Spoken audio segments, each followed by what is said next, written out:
And Akash has been on every kind of journalism, platforms and media platforms through more than a decade in TV journalism. He was anchoring and reporting for channels like Times Now and Headlines Today. And he wrote all of his journalism experience in a book titled Tales from Shining and Sinking India. And if you want to know the kind of influence Akash Banerjee has, through his work, I found this very, very interesting comment left on his video by some user called Peace Peace Only Tamil, who actually commented, "Now I should learn Hindi. This guy is so informative." So I think that tells us about Akash Banerjee. Welcome to the panel, Akash. Thank you for being here. Next, we have Kinita Shenoy. Kinita Shenoy is an old friend. We both studied in Manipal Institute of Communication. She is a communications specialist, a former editor-in-chief of Cosmopolitan Sri Lanka. She's also the recipient of a postgraduate fellowship award by the United Nations called the Gender Equity Studies Program, which I think took her to Iceland, and that must have been really fantastic. She has also worked and consulted for United Nations, either for their World Food Program. And we, I think, hope Kinita will also talk about her brave fight and stance against one of the largest FMCG companies in the world. Kinita, thank you so much for being here. Glad to have you here. And finally, we have our own Dr. Naresh Rao. Dr. Naresh Rao is an associate professor of media studies in Christ University. Naresh has been teaching and researching for the past 2 decades, and he has a lot of publications, both research and general publications to his name. He recently started focusing research more on social media, politics, elections in social media, and how political campaigns are also utilizing social media into their own strides. Thank you, Dr. Naresh, for being here. So, Akash, let me start with you, please. What about conventions here? Okay, so we are beating conventions here, huh? And you're making me go first. Okay, always a little uncomfortable going first because I am a satirist, and my forte is basically refuting, rebutting, and finding flaws. And a lot of people say that, oh, you're too negative, you're always finding flaws. But then I have to explain to them that satire is the whole art of satire is not to cheerlead, and we anyways have a lot of cheerleaders on news television. What you need actually is a few people who find out what the problem is instead of celebrating even the smallest of things, whether with planes being flown in from another country, built in another country at an exorbitant cost, but we intend to celebrate everything these days. What we need is to ask a few questions rather than celebrating. And the causes of celebration, of course, are getting lesser by the day, as we are seeing. I do not have formal training in journalism. So my understanding is very basic. I like to operate in very, very basic terms. I do not try to complicate things. For me, this whole profession and this whole digital media and this whole critical thinking aspect is actually quite simple. And first and foremost, let me begin with a little bit of good news. And you just broached upon it when you started off. This whole digital generation that we see TikTok, we see Instagram, it's all instant right now. Kya kare? Everything has to be short, crispy, quickie, punchy. And we have seen what is happening in the television as far as the whole Sushant thing is concerned. It's 75 days and counting, and a lot of critical issues. Of course, you want to do your investigation. Now the CBI is also involved. But what is happening to the critical issues? What is happening to the world #1 status in Corona now that India has got? What is happening to the economy, which is now going to contract? But the positive thing is, day before yesterday, we uploaded the first part of an interview with Ravish Kumar. Now, it so happened by accident that an interview with Ravish Kumar went excessively long. It went to 2 hours. Now, For us, the question was, what do we do with the 2-hour long interview? And we said, we'll go with it because we liked it, because we didn't think that there was any trash. And the fact that all the questions that were coming in was from the Deshbhakt community, our own community that had put these questions. So the questions were crowdsourced. So on a crowd-funded platform, which we run called the Deshbhakt, we had crowdsourced questions, which resulted in an interview for 2 hours. And we put out the first part of that interview, which is 1 hour long. And it's got about 6 lakh views already. So it gives me a little bit of perspective and a little bit of hope that critical thinking, that educational content, that critique, that in-depth analysis, that probing questions still has some space. Maybe not in the mainstream media, but the digital media, which is becoming the sole bastion of thoughts, of processes. Yes, we have the TikToks of the world. Yes, we have the Instagrams of the world. Yes, we have the muck of Twitter. But the fact is that there is still space. And my constant grouse, and for all the students listening, my constant grouse has been, is that fine, I understand that we are going down a dark alley. Fine, I understand the whole mainstream media is sold out. Fine, I understand print media will eventually get under decline now, additionally now, because the whole corona thing is going to have a severe impact on the media industry. And when 25 to 30% of your ad revenue is coming from the government, and you're depending more on the government at this point of time, you're not going to be critical. So it is digital. Until the time digital is throttled, and we have seen in many governments in the Western nations also that digital is coming under threat. But till that time happens, what are the lessons that we have learned? What are the advancements that we have made? What have the liberal, clear thinking, progressive Indians, have they been able to use digital technology to have critical thinking, to have clinical analysis? I really think that we have fallen short on that. The folks haven't caught up to the digital era. Of course, even in digital now, we are seeing what is happening with Facebook. You had that entire New York. Now, of course, Time has also come out with a massive article of how Facebook really involves itself with various governments, not only the Indian government, but various governments all over the world. So there is going to be an assault on critical thinking, analysis, even on social media, but the space is still very much open. So because I do this, I'm not going to go into too much of theory. And of course, later on, I would be more than happy to take questions, because I really don't believe in this whole format of one person speaking and everybody listening. I would be more than happy to take questions. But my small basic point that I want to make before I cede my time is that critical thinking is there. Critical thinking people are there.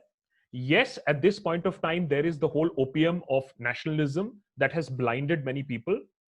But the fact that we have been able to run a crowd-sourced and crowd-funded YouTube channel for the last 2 years shows that there are people who would be even willing to subscribe and put their money where their mouth is.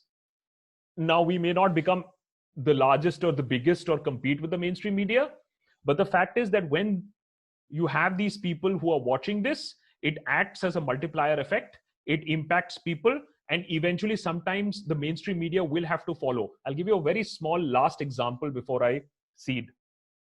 So the students who are giving NEET and JEE approached me continuously. Sir, please speak for us, speak for us. And I was a little wary. And I was wary is because after what had happened in JNU about now 6.5, 7 months ago, after what happened in Jamia, we had made videos. And I had seen a lot of youngsters not being impacted. Of course, there are youngsters impacted, but the majority of them, I would dare to say, not being impacted. So I told these students, you guys were laughing when your fellow mates, maybe a few batches senior to you, were being bashed up. You didn't raise a voice then. Now it's out onto you. And now you want me to make a video on it. So I said, I am not going to make a video on it. You are going to make a video on it. So I told them, you put me 30 seconds, 1 minute of a content, and you give me all your worries. You put your face on it. You don't give me your name, put your face on it. And they sent me messages by the thousands and videos by the hundreds, and we made a video out of their own comments. But even if you remove my Chutusa example aside, the fact is it's the students continuously pinging everybody, forcing everybody to react. Look at how digital worked. They forced, and they finally at least have managed to wake up the mainstream media, which took their issue up, and made the opposition. The government may still not see it. That's okay. The fact is that the students learned a lesson in civics from class 12 onwards. कि आपकी नहीं सुनी जाएगी. Nobody is listening to you. You better learn that lesson. So they learned that lesson and they use digital to amplify their voice. So there is alertness, there is activity, there is critical thinking, and of course this is a learning for us also, that students themselves can voice this. So I hope that digital is used more for critical thinking, for learning. There are enough and more YouTube channels that I can tell you that do an excellent job in translating critical thought, critical analysis. I think that needs to increase a whole lot more in the coming years. Right. Thank you so much, Akash. Thank you for starting off on a really optimistic note, especially about social media. Kinita, you want to start off next? We will start taking questions shortly after. Kinita, please. Hi, everyone. Good afternoon. So I want to start with saying that, I've been called a few things, much like Akash has as well. I've been called a critic a lot. But I think my question is that really such a bad thing? In South Asia, when someone is called a critic, it's usually just an insult. You think this person is negative, they're always complaining about stuff. But really, I want you to ask yourself, do you think being a critic is a bad thing?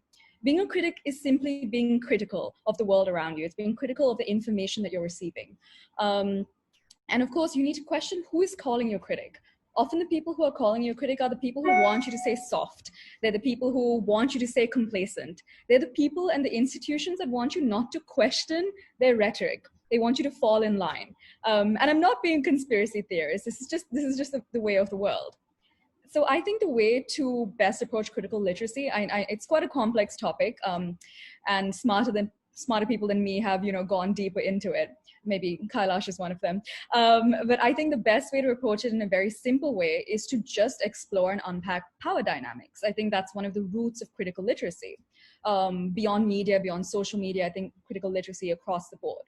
So when we're talking about power dynamics, the easiest way to do this is ask really simple questions. Whether you're looking at social media, whether you're looking at mainstream media, ask yourself questions like, who is creating this narrative? Questions like, who is benefiting from the narrative? Who is winning if you believe that narrative? And who is potentially going to be affected?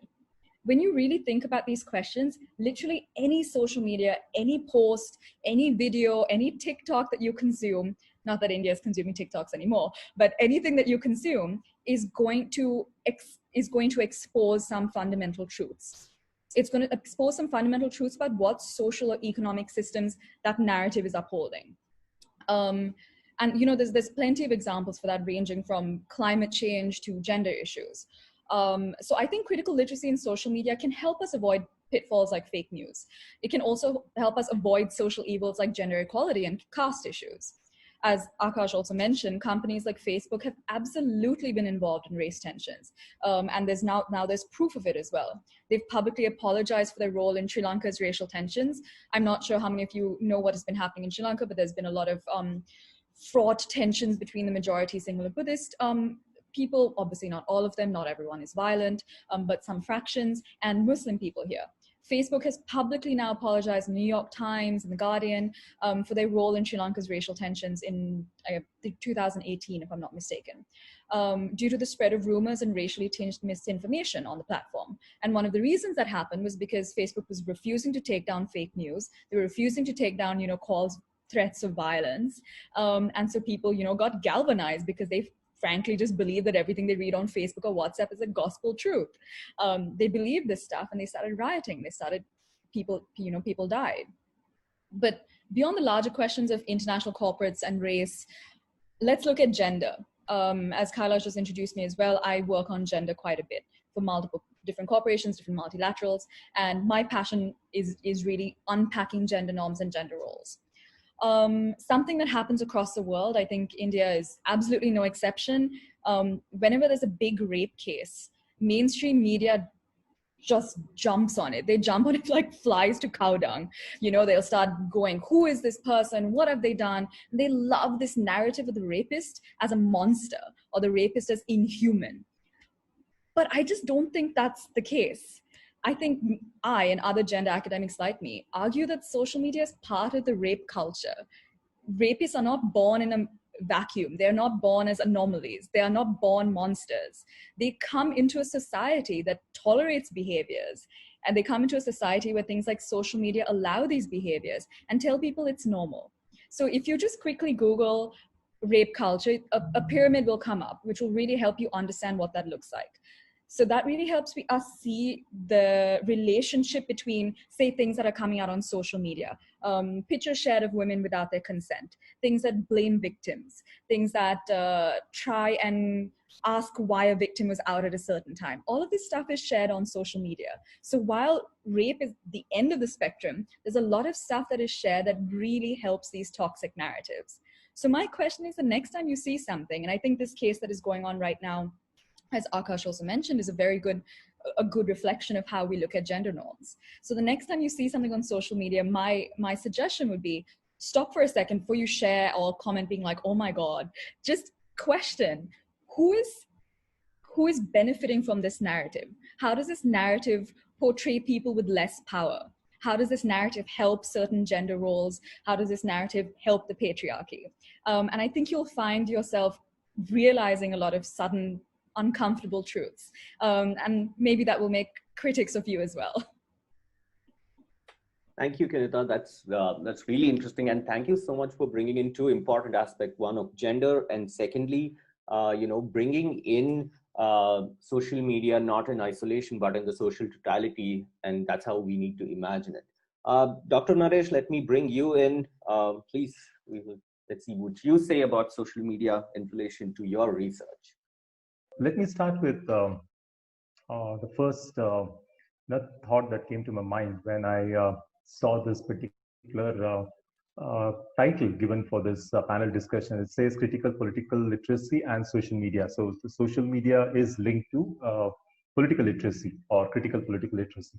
Now, like Kailash was mentioning earlier, my interest in social media is very recent, 2017 to be exact. And I started looking at how social media is an enabler, in the sense that politics in our country is something that is in the bloodstream of all of us. I remember from the 70s. Yeah, I'm pretty old, so I remember from the 70s that during and maybe just before the emergency. Newspapers were full of political news, which then could be considered as something that would inform people about what was happening in the country, in this political sphere particularly. And then it also got people engaged in politics. There were lots of movements, lots of agitations, and we all know about how the JP movement, created this huge upsurge of people against the Congress rule, Mrs. Gandhi's rule, and then you had the emergency and the kind of restrictions around emergency, and then you had the change that took place in 1978 after the emergency was lifted and elections were held. So even before social media made its presence in the Indian context, Indians have always been politically very aware, and somehow there is a role that media has played, traditional media has played, in informing, in educating the people about the politics that they need to be aware of. And from newspapers to television channels to radio and now the digital media. But one of the things that has changed over the years is the way that people are now getting information. Earlier, the information was from one source, but now increasingly information is coming to people from various sources, and mostly the digital sources. And the younger generation, which is very much active on social media, derives much of its understanding, its knowledge about politics and other things from social media. So social media becomes a very important means or a mediator for their understanding of the world around them. So this is this is where my research interest comes in, where I'm trying to look at how social media can play a positive role in trying to increase or enable political participation among the young people, especially the first-time voters. And this was in the context of the 2019 general election. So my my research commenced a year before that, and try to look at how social media was playing a role, and whether it was positive role, negative role, and whether it was better than the traditional media in uh, trying to engage the young people, especially, and trying to get them to not just participate politically, but also to obviously vote in elections. So that was something that I was curious about, and that's where my interest in social media comes in. Like it was also mentioned, I've also looked at how social media world over has helped um, politicians to reach people without the mediation of media, the traditional media, obviously. So whether it's newspapers, television, etc., politicians have found in social media the ability to reach directly to the electorates and uh, communicate their thoughts and political message or political propaganda directly to the people. And we saw this happening right from 2004, according to research. 2004, one of the candidates who was trying to get into the democratic race, trying to get to win the democratic nomination to run against the then President Bush, uh, used blogs in order to reach out to a small little group of his followers. From that, then you had 2008 elections in the U.S. where Obama used Facebook in order to both appeal to voters, but also to fund his elections, which was something very unique at that time. And then you had the 2014 elections, and coming to Indian context, I mean, we had the social media making a big impact in the 2014 elections. But a little before that, in the 2013 Delhi elections, social media had played a small role. But 2014, it played a bigger role because there was a national kind of a context. But more than that was in 2015, again, Delhi elections, which saw Aam Aadmi Party returning to power with a huge majority, 67 out of 70, I think. And it used this social media to convince the typical middle class voters of Delhi to vote for change from the Congress and the BJP, which had ruled Delhi successfully for many years. So giving up a chance to change the way Delhi is governed.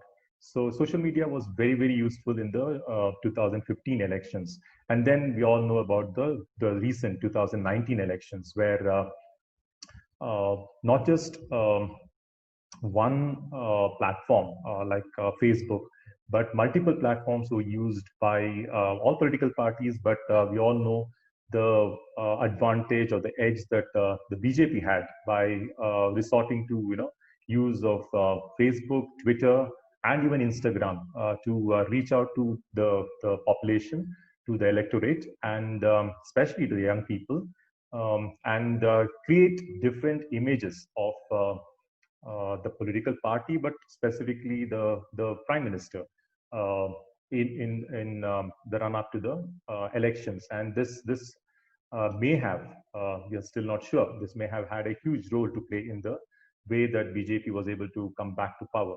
So I'll stop here, and I think whenever there are questions, I think we can take it forward.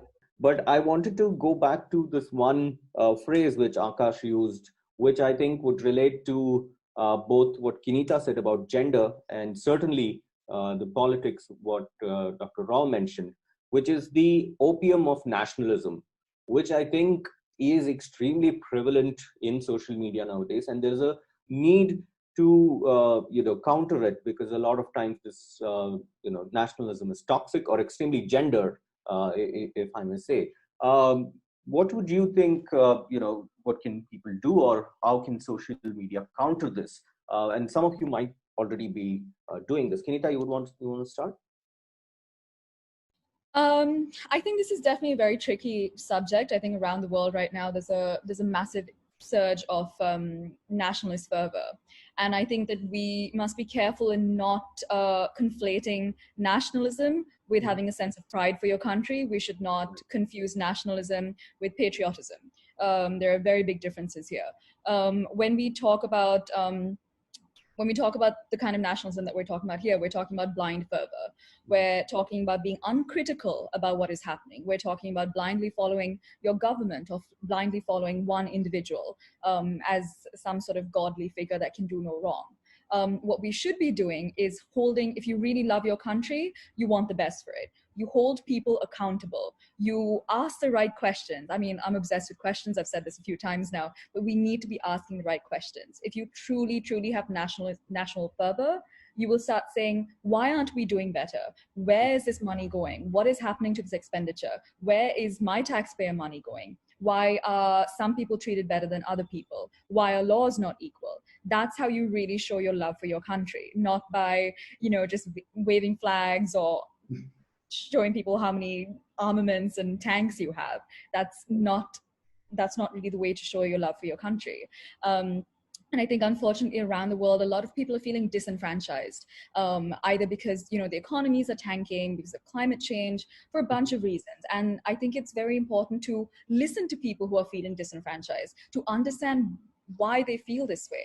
But the problem is, as you said, Kailash, nationalism is an opiate. It does make people feel better, when other things are going wrong, when the economy is tanking, when your job is in peril, when your personal life is not going so well. It does give you a sense of comfort to think, well, I'm part of something bigger and better, and it's us against them. And that sense of us against them can be very, very, very